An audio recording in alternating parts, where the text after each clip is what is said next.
This is the box art for Breath of Fire 5 Dragon Quarter on the PlayStation 2. Well, that is if you live in Japan. Japan got an absolutely gorgeous piece of art featuring the character designs of one of the brilliant artists working at Capcom in the 90s and the 2000s, Tatsuya Yoshikawa. If you lived in Europe though, then you got this pretty unremarkable box art. Not terrible, but nothing really interesting either. But if you live in the good old US of A, then you got this.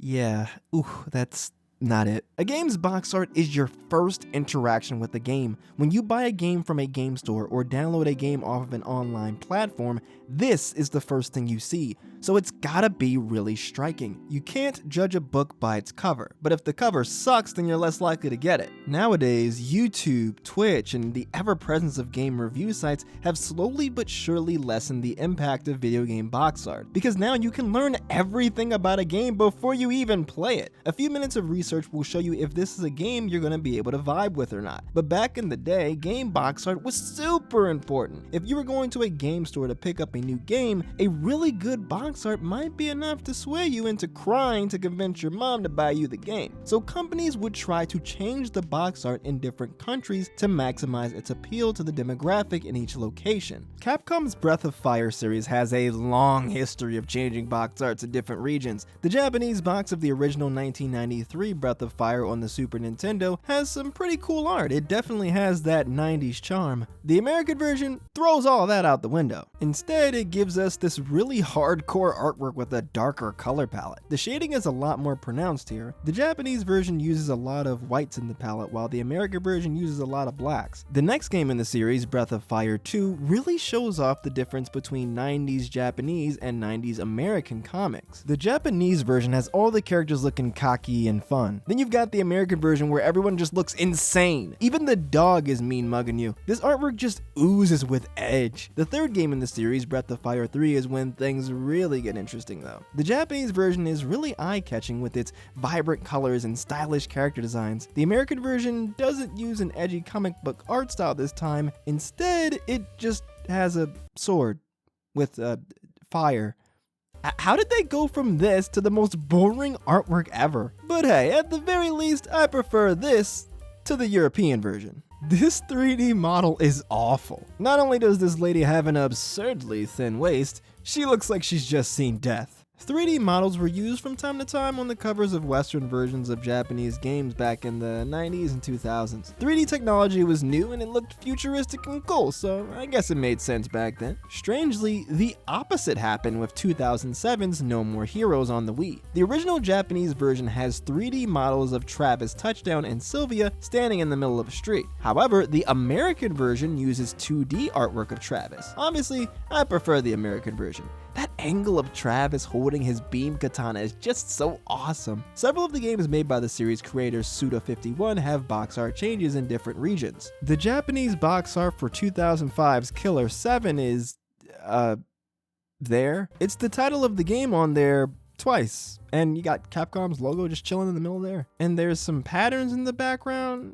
It just looks kinda bad. Certainly eye-catching, but not particularly technically impressive. The American version is pretty cool though. You got all the game's titular 7 killers and shards of broken glass around a bullet hole. The European version is pretty good too. Instead of being close up to the camera, all the assassins are a little further back so you can see all of them lined up. I really like how you can see all of their reflections in the bottom half of the image. 2012's Lollipop Chainsaw's box art has really interesting changes across Japan and the US. The American box art has a ton of personality. Juliet is posted up there smirking with a lollipop in one hand and a chainsaw in the other, with a zombie in an open locker right next to her with blood splattered everywhere. The Japanese version is cutesy and fun and sparkly. Juliet is jumping in the air and it looks like she's about to slash some zombies, but you can barely see the zombies. They're at the bottom of the screen there, but all of the logos are covering them. The logo is also completely different from the American version. Her face looks completely different too, although I do think it looks a bit more faithful to how she looks in game. It's really interesting how these box arts are so different. Generally speaking, American media is more focused on coolness, while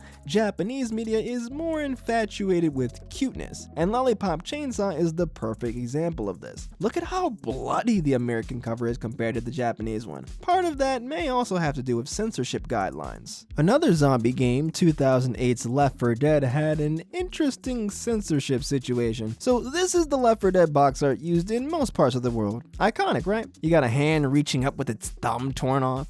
Well, in the German version of the game, he's got his little thumb tucked behind his hand. Another game that had its covers censored in a different region was actually 2001's GTA 3. The original box art is actually the European box art. This one is a banger. It looks like a movie poster. You got all the characters standing in front of this really cool background of different parts of the city. You got a cool car with explosions and a sniper sight. It's just really action-packed and awesome. However, this box art was completely changed only shortly before release in America.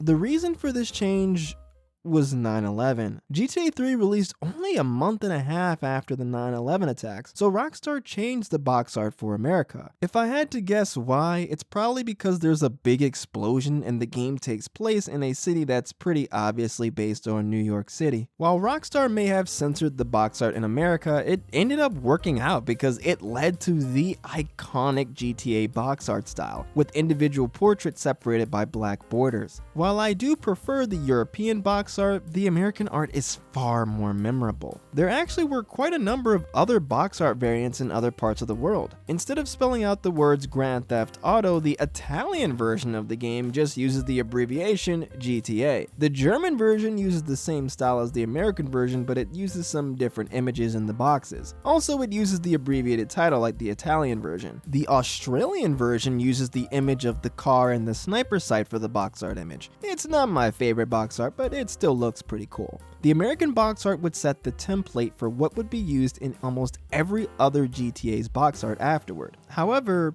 technically, if we look back a little bit, this iconic design was actually used earlier in the series. For the original PC version of GTA 1, most people are probably familiar with the United Kingdom version, which had this box art. A fisheye lens shot of some cars in front of Trump Tower. Then you have the American version, which has a pretty generic image of a car speeding and a gun. But some of the European versions, for example the French version, has this box art. It's the iconic style right there. You've got pictures separated by the black borders. And you know what? I think it looks pretty cool. While it isn't one of the PC versions, the PlayStation 1 Japanese version of GTA 1 is kinda weird since it just has a picture of the Statue of Liberty in front of a city. My favorite is probably the French version. The fact that they use grainy pictures of real life stuff just adds to the grittiness of it all. I love it. It really looks like it could be the cover of a dark 80s crime movie or something. But can you really get any darker than Dark Souls? The box art for the first 2011 game is pretty solid. You've got your guy about to take on a bunch of different nights. I think that bluish white glow is supposed to be the white light that you walk into to get to the boss encounters, but I may be wrong on that. This box art was used basically everywhere in the world, except Japan, of course. But man, did they nail it in the Japanese version. Instead of a guy about to go off and fight, you've got a guy just chilling, taking a short rest by a bonfire with his hand on his blade, almost like he's about to take off and go back to the fight. It's not as exciting as the worldwide version, but I don't know, I just love how calm and quiet it is.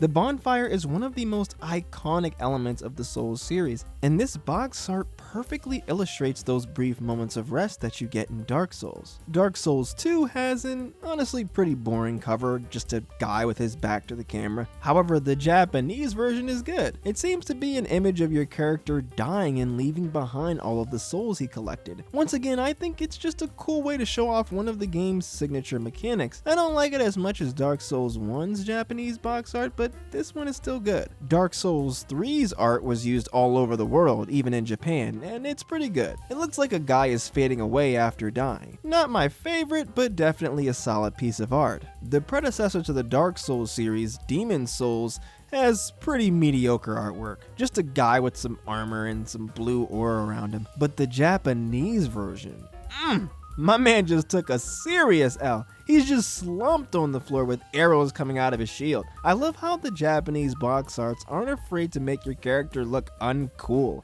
Considering the difficulty of the Souls games, this is probably what you're gonna look like when you play this game. It's been fun talking about these interesting regional changes, but I think I'm gonna save more of the box art talk for another time.